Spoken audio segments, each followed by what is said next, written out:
Hey everyone, welcome back to another episode on the channel. Joining us as always, the host of Kessel Run Transmissions, Corey. How's it going, buddy? Dude, I just found out that I'm the only one who's able to record this, so I'm doing okay. It's great. Yeah, definitely some high stakes. It's all riding on you, buddy. But so then we also got Eric Patrick Cameron. He's with us from ericcameronfilm.com. What's up, Eric? I'm doing great, guys. I'm really happy to be here and talk to Kevin Kiner, Sean Kiner, and Dean Kiner. Really excited. Sir. What a segue, Eric. He just went right into it. Yeah, but we are also very excited to have the composers of the final season of Star Wars: The Clone Wars, Mr. Kevin, Sean, and Dean Kiner. How's everybody doing? Great. How are you guys? Doing all right. A few things have changed since we last Just a did couple. this. A little bit. Just a few things. We might be still working from home, but it's been quite a time for the Clone Wars to come back and have its final season. But you guys did an amazing job with all the new soundtracks. So I think we're doing all right, thankfully. Good. Yeah, it's being really well received. I think, I don't know if I said to you, I probably did. I felt like season 7 was kind of what everybody had hoped that Clone Wars would be like when we started 12 or 13 years ago, you know? Yeah. And I feel like the audience is feeling that way too.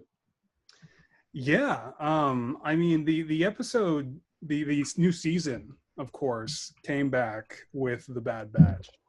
And that was a really wild experience, I think, for everybody. I mean, because you're suddenly watching the Clone Wars again as if nothing has changed, as if no time has passed, and it was just back again. And it was fantastic. The animation being totally refined and having all of these new tracks from you guys. I mean, there were some great ones in there, like the Bad Batch theme, for example, when they come crashing out. I mean, it was great. It was really cool. Yeah, thanks. Yeah. You know, the funny thing about the Bad Batch theme, because we only get one episode at a time, so we had no idea, like, how many episodes, if these guys were just going to be like a one-off or what, right? But we liked them so much, we were like, we got to do something really cool for them, right? Yeah. And so we ended up making a whole theme for them. Absolutely. Yeah, That's I mean, amazing.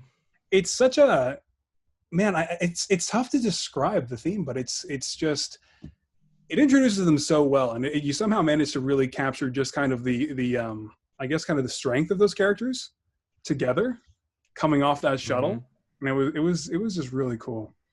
Yeah. And Corey, I know you have some really great tracks that you want to bring up. Yeah, so I mean, obviously, it's crazy enough the Clone Wars even came back. You know, we've said this before on the show, but Clone Wars is really what got us into Star Wars. And so obviously when the show was announced to come back, it was like the most exciting thing ever, right? And, you know, this is fresh off Rebels ending and then Clone Wars is announced. And so the minute they announced the Bad Batch at Celebration last year, I'm like, wow, that's cool that they're actually going to bring this arc to life. And so naturally I'm thinking, wow, what's the theme for them going to be like, and the new music. But I have to say, there is a couple right off the bat that really caught my attention, and it's the track Misplaced Hope, where Rex is looking at the picture of Fives and Echo, and you just hear the clone theme echoing throughout it, and this almost sense of like sadness and dread over the fact that the war is coming to a close, and Rex is starting to really question everything. And of course, you guys also had, you know, themes like the Poltex, where we got sort of some foreign music going on. So what was like the approach to the Bad Batch in terms of Rex's, you know, frame of mind and sort of trying to, it sounded like you guys are trying to make it all like, you know, very, very, I don't want to say depressing, but, you know, like, but that's how it should be, right? It should be that way. Like, it should be very sad. Yeah, I mean, that's the end of his like life goal, you know. It's like this whole war was what he was made to be, you know.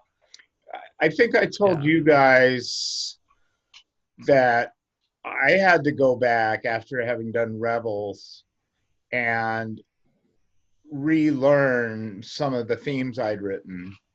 And, and one of my favorite themes, because in many interviews, people ask me, of course, my favorite theme I've written is Ahsoka's theme. But right up there with a couple of others like Satine's theme is the clone theme. And, I needed to go back and find out what that was because I didn't remember. And then putting it in the context of what was happening now with you're talking about Rex and all that, it actually naturally fell into that kind of, so it was really cool to be able to use that theme again and to place it kind of organically into a Yeah. brand new season and brand new situations. Right. Yeah, and I think that's what makes the Bad Batch so special too, is you guys use so much of the original cues from throughout the series, so it felt like classic fun Clone Wars. Like that's what I love about Bad Batch is you could put it, in any season in like 3 to 6 and just be brought into that world. Because I really think that the music is what drives the series so well, and that's so. Thank you guys for that. Like it is just. Yeah. Been such a fun ride with the music. Before we get away from Bad Batch, because we sort of wanted to talk about, you are pretty much, I think, the first interview the three of us have done together. Nice. And so we kind of, we suspect that people want to know what our process is 100%. and how that's changed from myself being the primary composer and stuff. So the Bad Batch theme is a really great example of that, where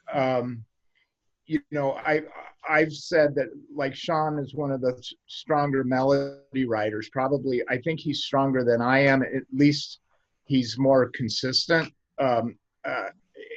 Every time Sean writes a melody, I think it's really great. And so the Bad Batch was assigned to Sean. We don't work in a bubble, and it's not like, oh, you go do that and then I leave. We all work over here. We have 3 studios here in different buildings at my house, and so we work together and we go in to each other's, like I'll go to Sean's workstation, I'll listen to what he's doing, or he'll come to my studio here and listen to what I'm doing, and he'll give me comments, some of which I don't listen to. Like and I'll give him comments and stuff. But I mean, when I heard the melody he came up with for the Bad Batch, I was just like, wow, that's it's just great. And I don't know if Sean, if you want to talk a little more about what you were thinking and stuff. Well, I mean, when working with Dave Filoni, he always gives us like great starting points for different things. So he was talking about like the inspiration for these characters, and so he talked about things like Dirty Dozen or Guns of Navarone, right? So those old like military adventure serials with like a group of misfits, right, was kind of where we wanted to like start with the sound. But then The Great Escape, something like that. Yeah, exactly. So then we wanted to start in that space, right? But also make sure that it felt very Star Wars, Yeah. Right. So it was just that process of trying to make sure that those two kind of tones meshed well. I love that. I love thinking about it like the Kiner campus. You guys just have like 3 things, just with 3 setups to make some of the best music that Star Wars has ever had. That's really cool. That just sounds like such a great working thing you guys got going on there. It is, and it's highly unusual. Very few other composers. I mean, Joel Goldsmith was one of my best friends. He was Jerry's son, Jerry Goldsmith's son. Both Jerry and Joel have passed away. But I mean, there aren't a lot of Peter Bernstein, Elmer's son, is a friend of mine. In fact, I just talking to him on Tuesday. He's conducting a lot of his dad's pieces in concert for the picture, but they're just, that's about it. I mean, they're just not many people who are working. And I've always said I always wondered. I didn't ever really tell them to go into music. I made sure they had music lessons and they were really musical and exposed and practiced hard and all that kind of thing. And Dean went to the Berklee College of Music in Boston. And, Sean was like a piano prodigy when he was really young. But I never encouraged them at all or discouraged them from going into music. But the fact that they have, and that now, they're woven into kind of my sound, and also that my sound, I think, is hipper and fresher, and I haven't burned out after 35 years of doing this. It's amazingly cool. It's just amazing. Yeah, I think, the collaboration that you guys are doing must be just like the most exciting thing ever, to be working as a family and then to be able to, obviously, Kevin, we've talked about this before, but for Sean and Dean, what was it like to just get into the world of Star Wars and meet Dave Filoni and just start working with Dave all of a sudden and start working with this cast and crew? Like, that must have been mind-blowing. Oh, yeah. Yeah. It was very nerve-wracking at first, but it was incredibly exciting. I mean, growing up with it, I was very young when my dad started working on Clone Wars. Yeah. Oh man, what was I, 13 or 14 years old? Probably, yeah. So I just grew up with the show. I grew up with the Star Wars, or the movies when I was so young. Yeah, here, I'm gonna get the picture of the premiere of the movie. Oh yeah. Man. So yeah, it was just this was, and I'm a huge nerd because I grew up with Star Wars. Right. Us nerds tend to be pretty excitable and get pretty nervous, but yeah, it's interesting because doing or actually starting the work wasn't actually felt really natural to do though. So meeting everyone and seeing all the cast and crew and everything was really cool, and that was really nervous, but actually getting into the writing, it felt really comfortable and easy to do because it felt kind of inherent. Right. Yeah. That's What a about you, good Sean? point. It's in between the episodes, you have this weird mix of excitement and responsibility. Right. Yeah. Oh my gosh, I cannot screw up Star Wars. Yeah. But then when you actually sit down in front of a scene, then you're just okay, you're pulling on your knowledge of the lore, and you're pulling on musical knowledge, and then you can lose yourself in weeds and not get too into your head about it. Yeah. Right. Breaking it down. I mean, that was one thing that I noticed all throughout with this final season, is just how well placed everything was in terms of the lore that you guys pulled from. I mean, whenever the main Star Wars theme or the Force theme came in, or even Anakin's dark deeds later on, the spin that you guys had on that. I mean, it was just always perfectly timed, never too much. Really, really well put together overall. And Got to give a lot of credit to Dave Filoni for that. Absolutely. Yeah. I mean, we wind up executing that and making it elegant and stuff like that, but he definitely gives us those spots. And we talk about those extensively, when we're looking at the show for the first time with him. It's hey, is the Force theme happening here? Is Anakin's dark deeds? Are we going to do that? How much, how long should it go? How heavy should it be? Should it be more of an allusion to it, or should it be the real thing, or whatever, So Dave's really very, very astute when it comes to that. Because I think there was even an allusion to Duel of the Fates very briefly when Maul has Ahsoka cornered down in the tunnels on the planet Mandalore there. Good catch. Second season. Yeah. in the Phantom Apprentice, and you hear it just briefly, I believe, Mhm. like flash sabers, and I was like, oh, there it is. Yep. Right. Yep. And that's the cool thing is with things that are that recognizable. I mean, you just need to, it's like a spice that you just need to just barely go, but whatever, and you're done. You don't need to do any more, really. Right. That's what I've always and- loved about the show. Oh, go ahead, Eric. Oh, sorry about No. Ross just mentioned how you're pulling from different parts of Star Wars lore, and you guys mentioned a little bit earlier how you also pulled inspiration from The Dirty Dozen and The Great Escape, and a lot of people pointing out the awesome Blade Runner style in the episode Shattered. Were there any other movies or styles that you decided to pull from to create the season 7 track? Oh, there were probably quite a few because they're in the temp track sometimes. So, that again comes either from the editors. There's some couple of the editors are big soundtrack fans. One of the guys, Nick Anastasio, just listens to soundtracks all day long, and he's he's the main editor, and so he's always pulling from really interesting stuff. And because what was it? It was one instance. I can't talk about. Never mind.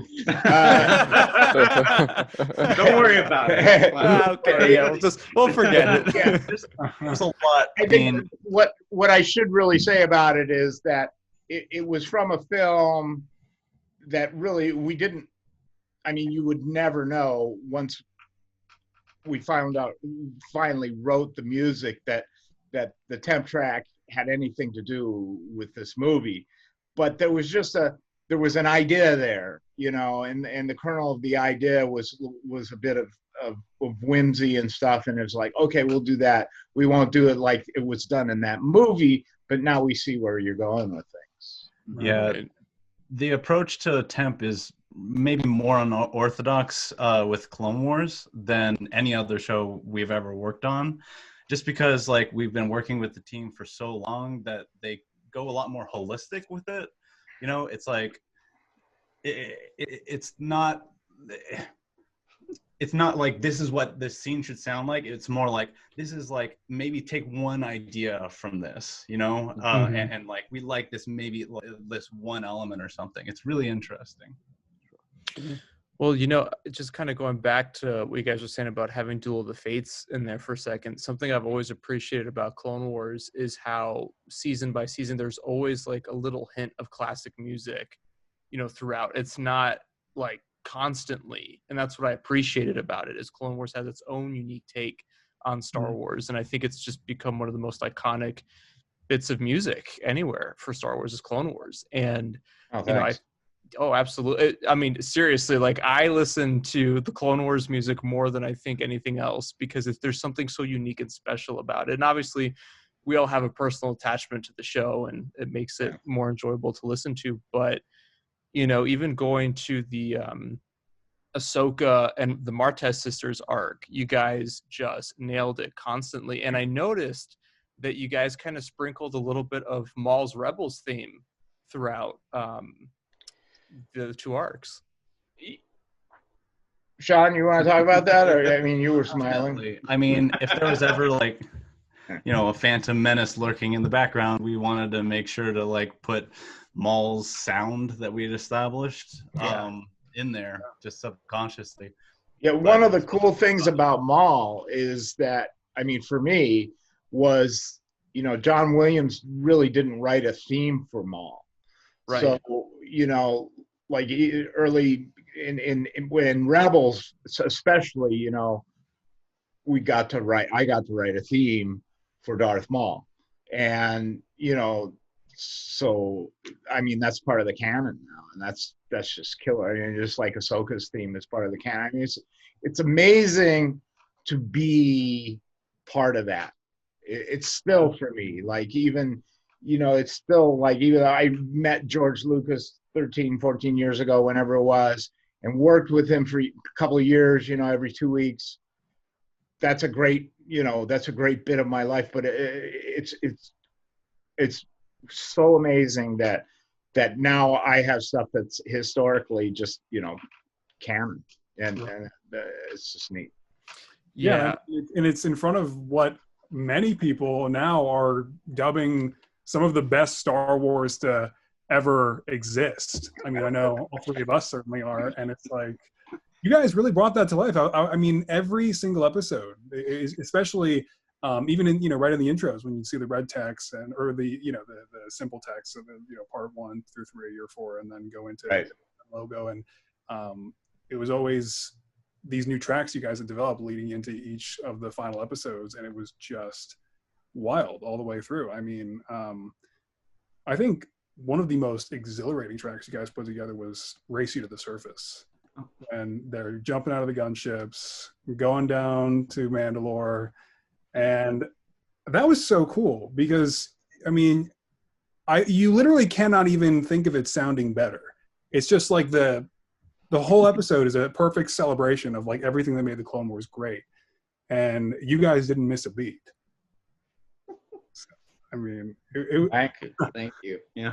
Yeah. Well, and that track that you're talking about, Race You to the Surface. So I don't know if you guys have seen this, but a bunch of people on social media have been putting that track together with the battle over Coruscant and syncing Ahsoka jumping on the gunships up. And cool. It like lines up perfectly with Anakin and Obi-Wan in Revenge of the Sith and their starfighters with the the war drums going on. Was that intentional or is that a coincidence? That's a coincidence. That's a coincidence. Really? Yeah. That's the answer. There it is. Yeah. Yeah. No, we had no we're supposed idea. to pretend to be geniuses, you guys. Yeah, we spent like 60 hours just doing each frame for that now. Right. No. Making sure it works in 2 shows. Yeah. That One is just which like, already existed. It's crazy how well it lines up. Like, so a lot of people have been putting the opening of Revenge of the Sith and then going into that shot with Ahsoka, and it's literally every note hits that melody perfectly, and it seems like one thing. I mean, the scene just can transition right into your track, and it's ridiculous how perfect that coincidence is. Like, that is perfect Star Wars magic. It's almost better that it's a coincidence too. I mean, we were talking about like pulling on musical knowledge and our knowledge of lore, and that we're just gonna have to chalk that up to like a subconscious association because we knew what was happening, and Dave's like always briefs us about like exactly what's going on and things. So that must have just been a subconscious thing. Yeah, it's so great though. I'll have to send you guys that link because it's Yeah, really that'd cool be to awesome. see. Please. I will. I will. That. Yeah. So yeah, Ross was just mentioning the Siege of Mandalore. Wait, I was trying to find a thing where it had it. Don't watch YouTube on the stream. Oh my god. That's fine. Go right ahead. No worries It sounds at like all. some kind of alien being just like came into the Diner studio. Right. Oh man. Oh wow. Yeah, so Siege of Mandalore is like the best Star Wars. I mean, let me just be quite honest with that. It's my favorite bit of Star Wars that has ever come out. And I think, so since Clone Wars was my number 1, the Umbara arc was always like my favorite. But this is, it just breaks any storylines that I would have thought could happen, and just it totally exceeded my expectations. But there's something about this arc, and everyone keeps saying it on social media, that the music is at its best here.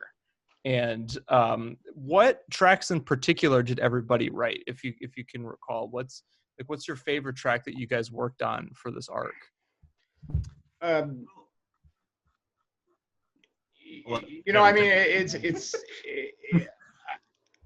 First of all, I'm not sure if any of us remember. Yeah. And I mean, usually it's not quite that delineated. It's more of a team effort, and in specific things where we're talking about. I mean, we could also talk about the end of episode 12, where Dean and Sean did some really specific synthesizer work and stuff, but yeah, it's hard to, say, oh yeah, that one scene, Yeah. was whoever. Do you guys name the tracks? Sometime. Yeah, how do those Sometimes names they change quite a bit, just because like we'll have a major spoiler in half of the names for us, like on our end, and then we're go to like put these soundtracks together, and all of a sudden it's half spoilers, and we know how that went one time. Right. In history. Yeah, I mean, So- well, yeah. What was the one time? It was like A New Hope, and it was like what was the cue title on the John? No, you're talking about like Phantom Menace, where it's like Nope. Qui-Gon's noble death. Yeah. Oh, okay. Yeah. I think there also was one in New Hope or Jedi or Empire or something like that, but maybe not. Yeah, and so the record company, which is Disney, will sometimes rename the tracks. Other times, I mean, Sean started out as the music editor for me in the early days of Clone Wars, and so he's would always name the tracks after we did the spotting session with Dave Filoni. So he would name them. So I think, Sean, you do a lot of the naming, really. I do. I do most of the naming. So like, I'm also going just by ear, and the Battle of Yavana. Mm-hmm. Yeah. I could have sworn I was like, I swear to God, he's saying Yobama. And so that's what I had it titled for the duration while we were working on it. We didn't know what it was. And just like every session, we're making jokes like, why Yeah, was like, they naming Obama? What were they thinking? Silly. That's great. As Corey mentioned, how great the Siege of Mandalore music is, and it's something that I've been saying since the first episode of that, is how you can feel the stakes are just rising on each episode, and the thrill and the horror, and you're just on the edge of your seat the whole time, because you know that what's about to happen in Order 66 and everything of the adventure of Revenge of the Sith. And half of the reason why there's so much tension is because of the music. Do you think you guys would be able to talk a little bit about how you develop that kind of thrilling and on the edge of your seat music specifically for the events of Siege of Mandalore? I have Go ahead.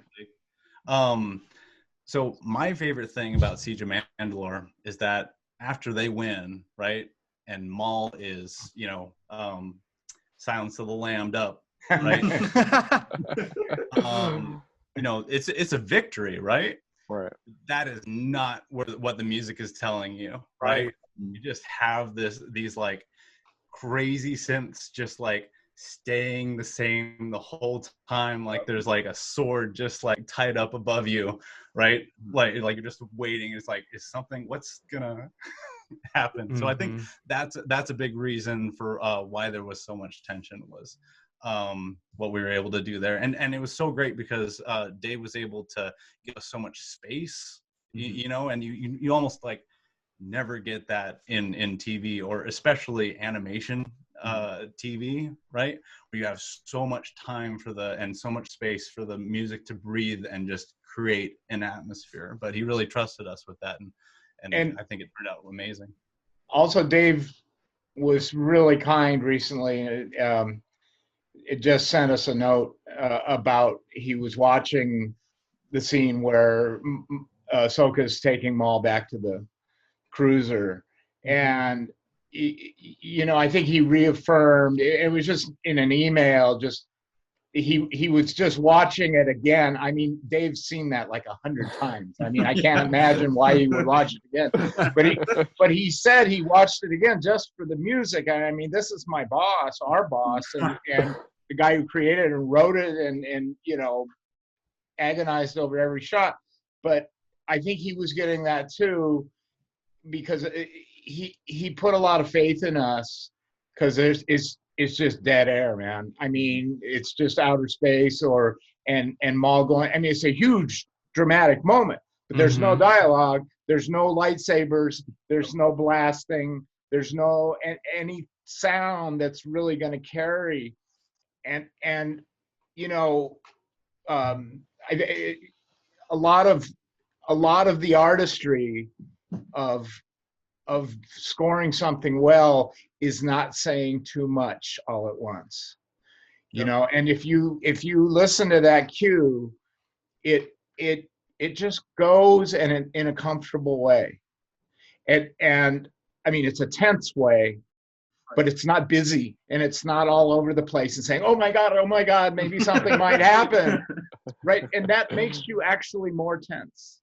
Well, I love how Sean described it exactly how I know I felt watching it. I think I literally said so because, I mean, we've been recording ourselves watching these last episodes, and it's crazy because obviously it being intentional, it was just so perfect because that was immediately what I caught onto as well. That it was just not a victory at all.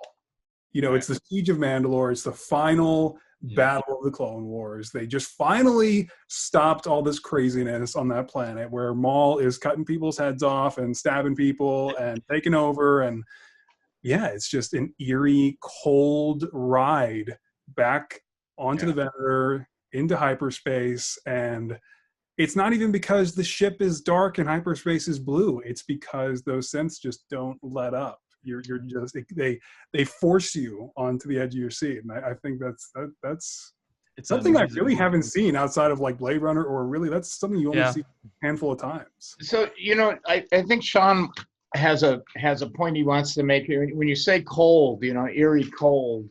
Yeah. You know, Sean and Dean developed those sounds. You see, like Sean's actually at his house right now, but. And you see that one synth there, but over here at the other two studios besides mine, like Dean has a bunch of hardware synthesizers, and you know, the electronic element has become, as I told you guys in my interview earlier or whenever that was, a few months ago, you know, electronics are starting to take more of a front, kind of more of the front of the stage now in some of the score, not all of it, but that was a great place for it to go. And Sean, you want to talk about like the coldness, because people talk about Blade Runner, but there's, you know, it's electronics is electronics, and different electronic sounds evoke different feelings, and Sean had a feeling about the sounds they developed. Yeah. So I mean, specifically for the Maul being transported, we wanted to. I kept thinking of it as like I'm trying to make a musical sword of Damocles, right? Because it's like your victory, you have the victory, you're like feasting, but you literally do have a sword, or I guess in this case a lightsaber, tied with a thin string over your head, and you don't know if it's going to drop or when it's going to drop, right? And so I think actually the space, the fact that Dave gave us so much space allowed us to build the synths differently. Because if you don't have a lot of time, you can't have a ton of ring out, right? So we were able to, in this case, because we had so much space, we were able to make synths that you just like, you know, you press the button, right? And it has a sound that just opens up, right? And it has so many different layers to it, right? And as the top starts to fade away, you know, you have different sounds as it fades out, and just stuff like that. Being able to have the freedom to do that, I think, really influenced what we were able to do. Yeah, and one also, thing. oh, I'm sorry. Yeah. Just one thing to add about like the way that, or like our approach to making synthesizers and like having the electronic element is, especially for this like last arc, there's like a way to introduce a like instability with a synthesizer that it's hard to get an orchestra to do, and you can have this like weird underlying kind of wobble, if you will, like inside the synthesizer, doing something like it's making like this, like say just like a major basic chord, but then there's something like just kind of pitch bending or twisting inside of it. And it's something the reason an orchestra wouldn't do this because that'd be bad. Yeah, because it'd be out of tune. Yeah, that would be like Right. you know, they work their whole lives not to wobble on their clarinet or whatever it is, you know. But it's electronics can do. It's so cool to be alive right now. I mean, Mozart envies us really because he would just love this stuff. Yeah, No, for sure. Like a counterline playing back in a key that doesn't exist. Yeah. I think it adds so much now to TV and movies and just music in general. And it really helps establish atmosphere and establish stakes and what's going on. And I think that's why I've always loved to see the evolution of music, and where we're at today is just so cool. And you guys are so inspiring just to see what you guys can do. Yeah. But, like, I think that's, like you guys were saying, the greatest thing about Shattered in particular, the third episode of this arc, was that the music carried it throughout and gave you the sense of just, the whole time I'm like, oh, something bad's about to happen. Like, we're getting there. Order 66 is about to happen. But when Order 66 does happen and we're finally there, we've made it. Like, Clone Wars has been building 12 years up to this moment. Mm-hmm. We're finally at the end of the series. And then you guys deliver a different rendition of Anakin's Dark Deeds that sounds amazing. Yeah. Guys. Yeah. Where did that come from? That was incredible. A lot of work is where it came from. That one went through a lot. Yeah. I mean, you have to give John Williams a lot of credit on that one too, because he kicked ass the first time. And I tell the story over and over, like when George asked me to rearrange the Star Wars theme, I'm like, John did it right the first time, why mess with it? And that was kind of another one of those, but I always say this about if you have really good material, you are a competent composer, you will write much better music.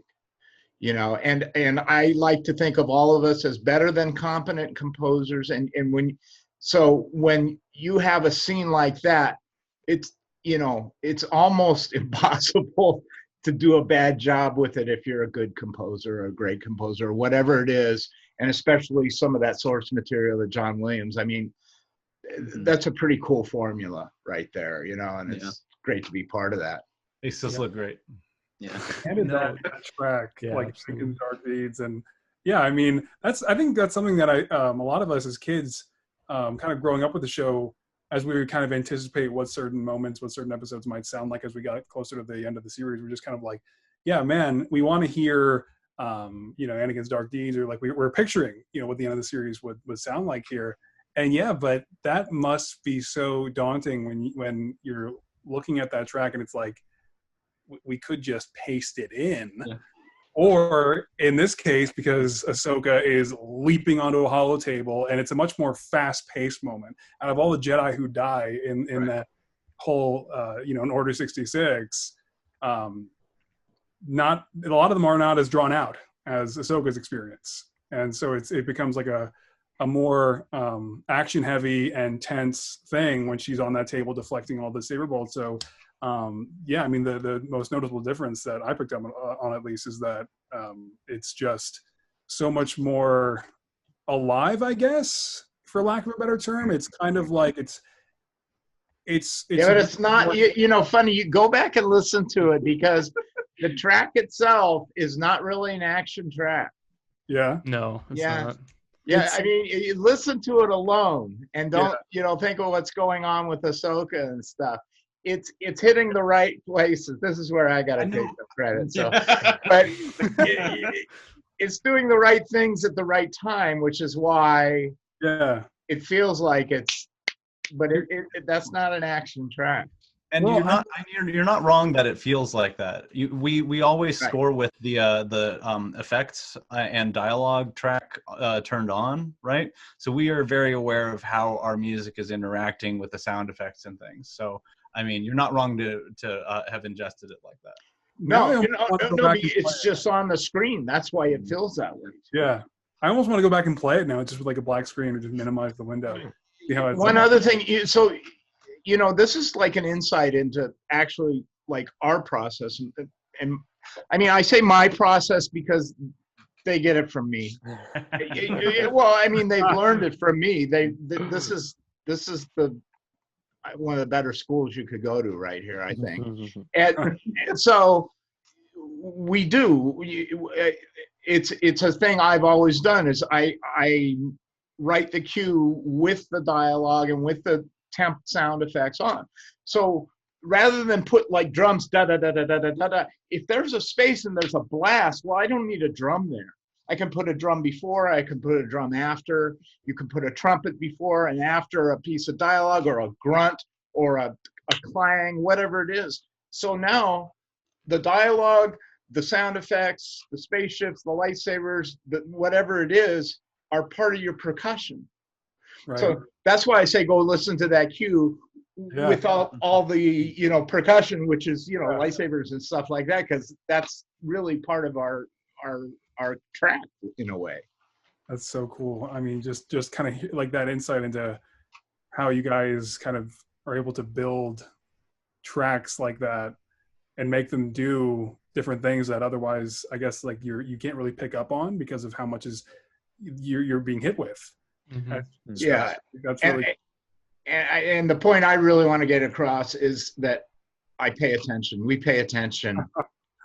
Yeah. Actually, this is thought out. Yeah. The process that you described, it's incredibly unique, and obviously it shows. How did you develop that kind of a unique process? I've just been doing this for so many years. And when I first started, I mean, I was working on tape, and I would have to, you can't watch picture at the same time. So when the technology, I think it was like when I finally got like a Mac Plus, so this is like a late 80s or something like that, early 90s, whatever that was. And it would actually chase, and I could hear the dialogue while I had a click track going on, or while I had some of my cello or whatever it was. That was just like, I think it was just a game changer for me. It was just like, wow, this is a different way of scoring, because before I'd just been writing music, and I sort of, I know at bar 13 the door closes, but that was about all I knew. I knew I'd have to make a tonal change. Now that you can hear everything, I mean, you can get very complex, and I mean, it's nothing I don't remember ever like thinking of it. Right, it just kind of comes naturally. Natural process, definitely. Intuition that just comes to you. I mean, I imagine that's got to be one of the most refined intuitions like that you can have after decades of doing this and evolving your work and your style naturally over all those years with everything that's come next with technology and with the evolutions and what's available. I have to imagine that's been pretty cool for you. Yeah, thanks. I mean, it's cool. It's just, I hate to be immodest. Usually I'm fairly modest, but I mean, I've just been watching this Michael Jordan series, which is it's so fantastic. And I mean, he does some insane stuff, and he makes it look easy. Right. And it's not easy, and it's not even easy for him. And but he did it so much. He practiced so much. He lived it. He breathed it. Obviously, he had a great talent to begin with, and I think it's similar with us. There's billions of hours of sweat not billions maybe, but whatever that go into this, as well as natural ability. I think you said last time that you think somewhere in the ballpark of over 10,000 tracks across all those years. I've done over 10,000 episodes of television. 10,000 episodes of television. I'm sorry. Yeah. And wow. It was a long time ago. I stopped counting that. Yeah. And what was it's over 100 hours of Star Wars music. I was on a panel with Gordy Hobb, and Gordy, I got to tell you, Gordy and I are very good friends, and we meet at different things. And he told me a few years ago at a thing, he goes, people think we're enemies. Really? It's like, I'm like, I don't know who those people are. I guess that's why there's an internet, but whatever. But Gordy was, and they asked him, like, how much Star Wars music have you done? And he was like, he was like, well, I think it's like over 30 hours. And he was counting all these things. And he goes, and they were like, wow. And then he just goes, Kevin, because he knew, And I'm like, yeah, it's over 100, Gordy. Gordy's such a great guy. We had him on the show a while back, and we made like this crazy connection that we grew up in the exact same town, and we had the same band teacher. It was such a weird, like, whoa moment on the podcast, but yeah. Was he or she a good band director? I think so. I mean, he got into music, so I mean, something was right. I'll tell you, one of the first things I did, the very first time I conducted the London Philharmonic, is from London, I phoned my high school band director and told him what I'd just done. Oh wow! Yeah, that must have been it was big. It was a big deal to me, and I learned a tremendous amount from that guy. Yeah, no, well, I mean, I think it's so important for people to understand that so many of these teachers are like inspirations for our work in the future, and like some people don't have that, which is interesting, but it was really exciting to hear Gordy talking about him and his style, and like my sister was also a part of that class, and so like I remember he came into like Old Republic music for the class to do, and that was like the most exciting thing ever, right? As a Star Wars fan, it's like, okay, let's do it. But yeah, no, so one track that we cannot leave out, which is one of the most important, and guys, it brought me to tears. There is not a lot of things that actually makes me cry on camera, like, because we all on our channel we react to the Clone Wars series, so like you actually can see our reactions to each scene. And when the music hit and you see Ahsoka in the robes looking at the fallen clones, Jesse, R.I.P. Jesse, one of the best clones. We lost it. All of us, all three of us. Like, we all got into a call afterwards just crying over the amazing score for that moment. So how did that come about? Because it was beautiful. Well, Sean and Dean were heavily involved in that, and you guys want to talk about it? Please. Oh. I mean, this touches on a bit of like that instability I was talking about that you could capture with electronics, and because like it's kind of a really lush sound, right? It's like really kind of has like a lot of atmosphere, but like inside of those sounds is like something that's warped and something that's kind of wrong and that doesn't make a lot of sense, but it's still like at the end of it is still enormous and like lush, and I mean it was reflecting what we were looking at, Right. That was what made doing those so easy, was just like looking at Rex, like look back at her, and just all the shots. I mean, it's easy when you have like such perfect material to like be like crying at, and then you have to do your job. Like, God, I can't even imagine. Dean's being a little modest. It's easy for us and Michael Jordan. Hate that, but it's okay. No, I mean, yeah. Sean, do you have anything to say about that scene? There's a synth that I love in there that's like a piano. That's not a piano. That I love how it interacts harmonically with everything. I think that's maybe the emotional core for me of that piece. So is it the part where Ahsoka kind of opens her hand and then she's holding her lightsaber and about to drop it? Yeah. Yeah, that was so great.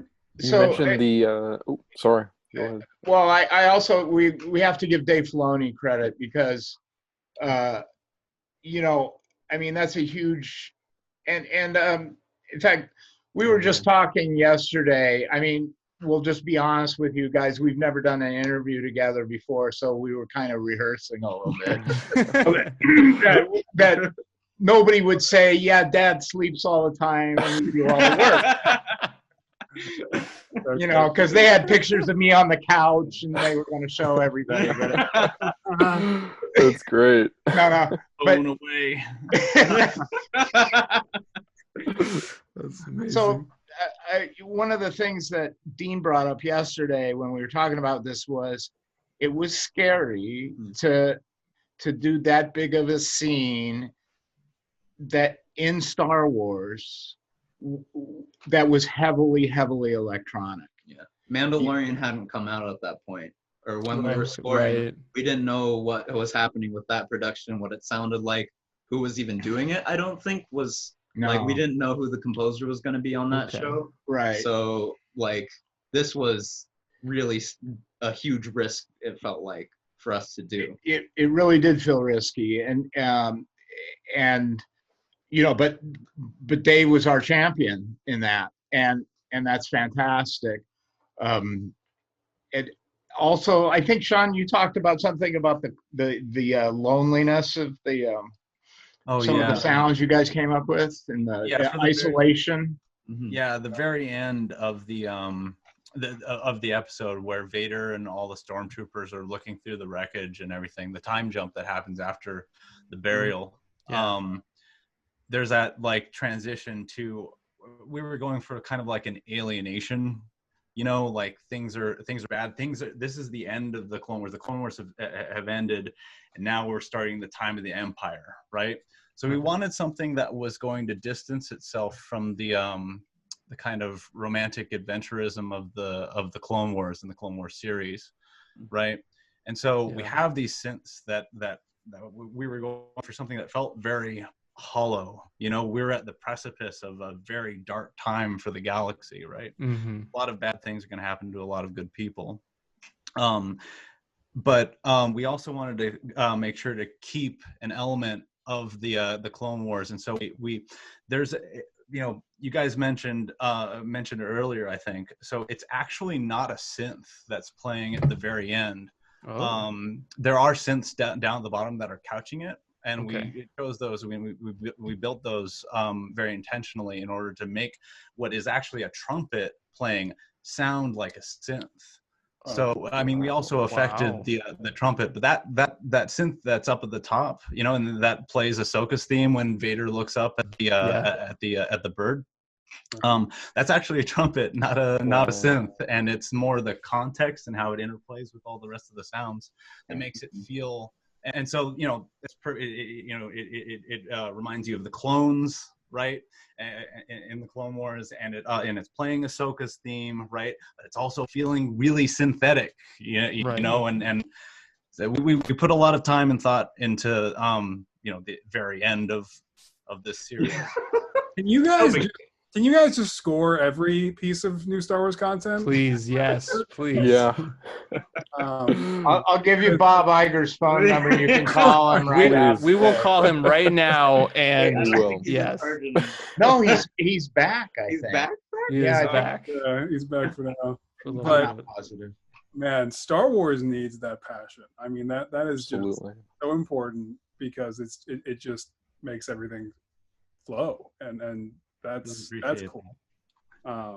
Man, Thanks. because I will admit I have been listening to Burying the Dead pretty regularly since Same. Oh, man.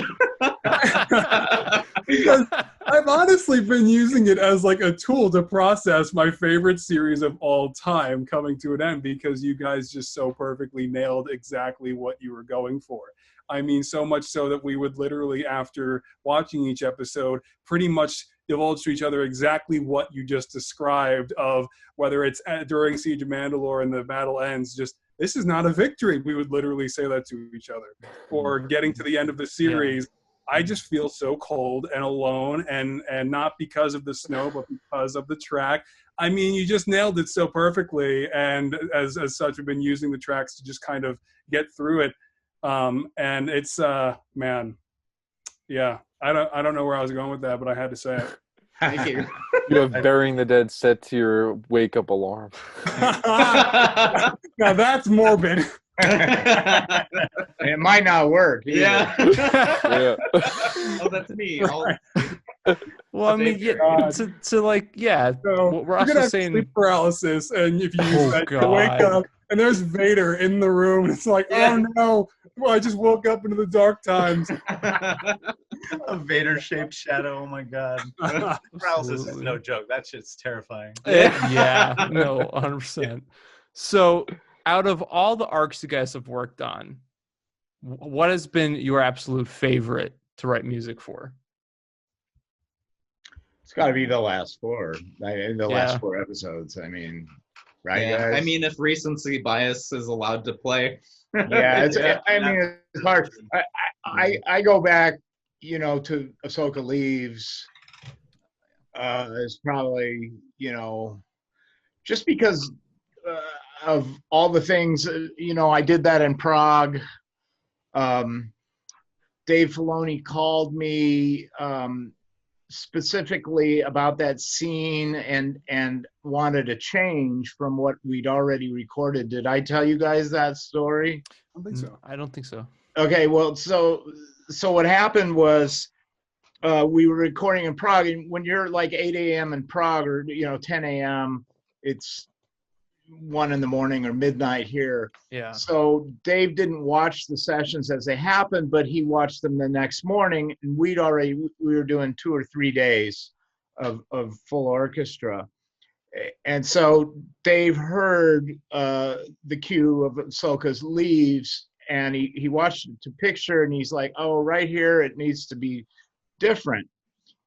And I wasn't really expecting, I mean, Dave doesn't give me a lot of notes, and so I wasn't expecting it. And I'd gone home from the recording studio. I'd gone back to our hotel. Dean was with me actually at that time.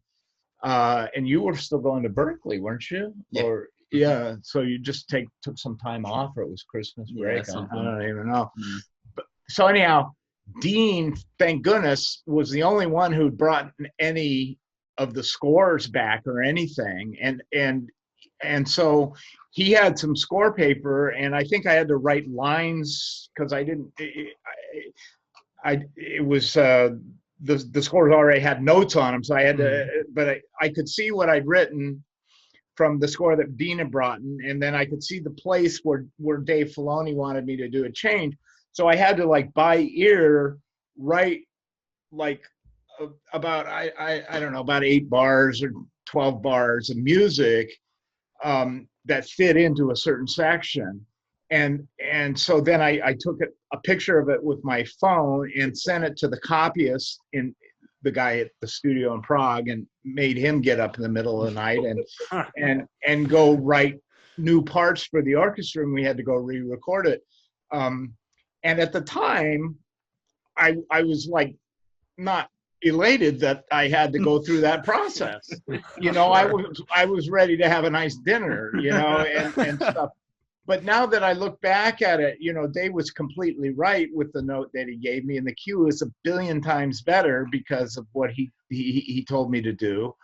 And so anyhow, that's a special memory of mine. Awesome. Yeah.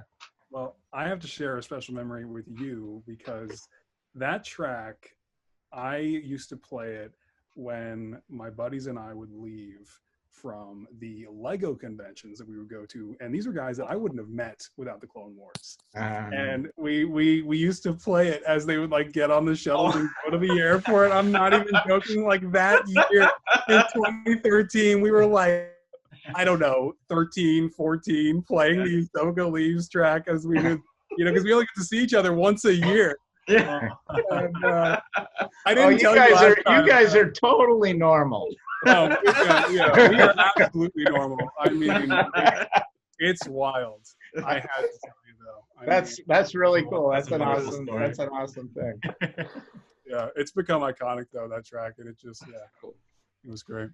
Yeah, I think the Ahsoka arc in particular is another just phenomenally done piece of music throughout the entire arc. And it's just like every single time there's an emotional moment in the show, the music is perfect. It hits you right in the feels every single time. And I think that's kind of rare, to be honest with you, because sometimes you'll watch shows and certain moments that should hit you hard don't. But I feel like Clone Wars and Rebels were always very consistent. Of course, like Kanan's death. So thanks for wrecking us with that, because that definitely killed us. Yeah. Or the end of Rebel Season 2 with that amazing track as Kanan and Ezra return home. So, yeah, I mean, you guys have literally created perfect Star Wars music, and something that the three of us are very grateful for. And literally, I mean, Clone Wars kind of changed our lives because it got us into the careers we're getting into now, and even the YouTube channel we all run together. It's like none of us would know each other if it wasn't for Clone Wars, and you guys brought that to life for us. So we just want to say thank you so much for doing that. And thank you for giving us a finale that we'll never forget and we'll always remember. And you guys and Dave and cast and crew, we were talking to Ashley the other day and just seeing her get excited about the finale and seeing like you guys literally, God, I mean, it's like, it's history changing for Star Wars. Yeah. Well, you guys have a fantastic podcast and YouTube presence and everything like that. And we're happy to be part of it. And make sure I'll link you guys this interview on my website as well. And if you can link it to kevinkiner.com. Absolutely. We'll do Absolutely. that. Well, is there anything you guys want to plug before we end off today's show? Anything coming up that you guys want to talk about that you can talk about in terms of projects you're working on? Don't want to get you in trouble. Don't know. One thing we're working on right now is the end of season 2 of Doom Patrol. Oh, nice. And we're having a great time with that. That's just a really, really fun show. Yeah. And I think it's fair to say that probably, if not for like Titans and Doom Patrol, the season 7 of Clone Wars wouldn't sound the way it does, because a lot of our just skills in electronic music and developing sounds and knowledge of what works in certain areas and stuff like that is from our work in Titans and Doom Patrol. That's awesome. Yeah, because Doom Patrol is just so wildly different for the majority of the seasons. I mean, it's that episode is a ride. That's got to be insane. I mean, yeah. Oh my god. Yeah. You guys I just really fast want to say that I really appreciate you guys talking about what the series means to you, because we don't really spend a lot of time like on the internet interacting with the fans or anything. A lot of times it feels like we're composing for an audience of each other and Dave and them. And so to hear you guys and what it means, that really I really appreciate that.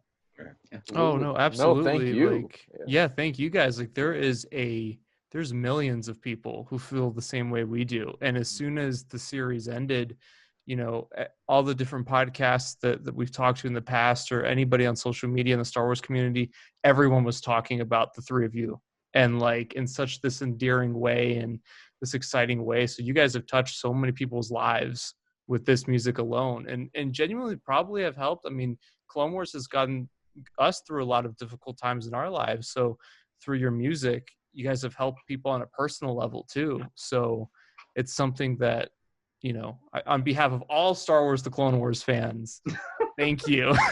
Like, we appreciate it. And we do hope that we can get you guys back on whenever, hopefully, you guys work on more Star Wars stuff in the future, because we need you guys on Star Wars for sure. I bet we'll see you again. I would think so. But is there anywhere that people can follow you guys on social media? Is there any social media presence? Or I'm such garbage with social media. I mean, I'm not. Maybe I'm not at we'll all. Just make an account and even though it's yours. I'm so garbage at this point that I have to log into Twitter to double check my username. Yeah, I'm Sean Stantine on Twitter. That's awesome. love it. That's great. You know what? If people start following me, I'll post some stuff. Yeah, we'll tag you in the tweet when we get the episode out. So we need Dean to make a Twitter account and Well, my Twitter account, I didn't want to say, it's @losertrooper. I don't know where it came from or why that's what it is, but that's what it is. Fantastic. Kevin, I know earlier you were trying to, I don't know if you found the picture that you wanted to show or not, but Yeah, where is that? Sean, what happened to that picture where I'm in that striped shirt on the red carpet when the premiere of the Clone Wars feature? I thought it was on your desk in the other room here. Yeah, it's not. I don't know. Maybe it got moved. I haven't been. I think it got the moved. quarantine started. Well, actually, since my daughter was born, I've been working at home. oh, congratulations. Thank you very much. That's awesome. Yeah, I've been quarantining before everyone else. I can imagine. And sleeping a lot. Here's Sean in kindergarten. Oh, great. Oh, Oh man, that's great. Yeah, no, we don't have that. I guess that picture went someplace. Oh, Dean found it. Wait a second. Oh no. Here we go.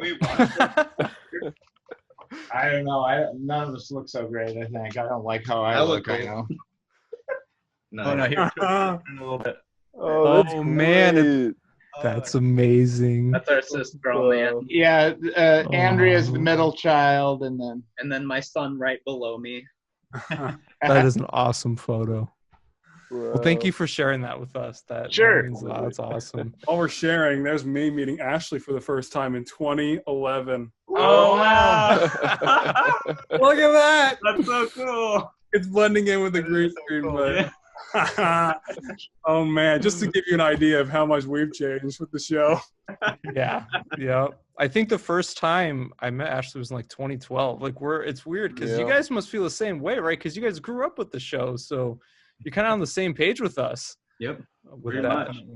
But well, I hope to see you guys at a celebration one day as well. I think there should be a panel dedicated to the three of you talking about Star Wars music. Maybe we can make that happen somehow. That would be great. That would be awesome. You should moderate it. Oh yeah, dude. I'd be down. We'll help you guys out for sure. We'll spread the word and just let us know. Right on. Give Lucasfilm the good word. There you go. Exactly. Ross, buddy, where can everybody follow you on social media?